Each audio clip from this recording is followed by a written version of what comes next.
जिस व्यक्ति की बीमारी खत्म ही नहीं हो रही, कभी पाँव में दर्द आ गया, कभी कमर में दर्द आ गया, कभी पीठ में दर्द आ गया, कभी सिर में दर्द आ गया, कभी आंखों में तकलीफ हो गई, कभी दमा चलने लगा, सांस चलने लगी, कभी डॉक्टर को दिखाया तो थायराइड हो गया, कभी ब्लड कम हो गया, कोई प्लेटलेट कम हो गई, कोई कुछ हो गया, कोई कुछ हो गया। डॉक्टर को दिखाओ,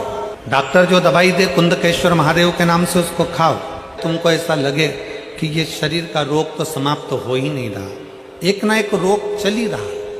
ये रोग समाप्त होने का नाम ही नहीं ले रहा। पिपलेश्वर महादेव का नाम लेकर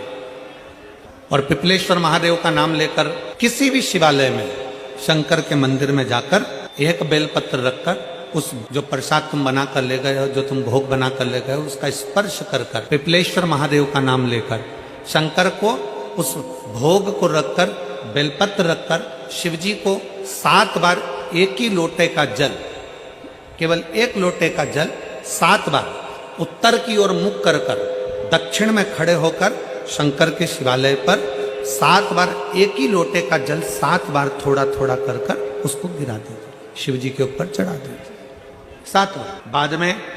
जो प्रसाद पर आपने बेलपत्र रखी है, उसी बेलपत्री को उठाकर शंकर के शिवलिंग पर चढ़ा दीजिए। बाबा को प्रणाम करिए, बाबा मेरे शरीर का रोग समाप्त नहीं हो रहा। किसी भी दिन पिपलेश्वर महादेव का नाम लेकर वो चढ़ी हुई बेलपत्री लियाओ, प्रसाद लियाओ, घर पर आने पर जैसे ही घर के अंदर प्रवेश करो, सबसे पहले बेलपत्री को चबा चबा कर खा लो। फिर वो जो प्रसाद है,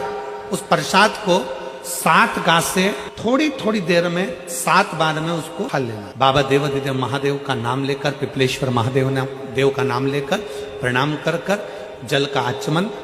हाथ की हथेली में जल लेकर 7 बार आचमन कर लीजिए और शिव का, पिपलेश्वर महादेव का नाम ले लीजिए। धीरे धीरे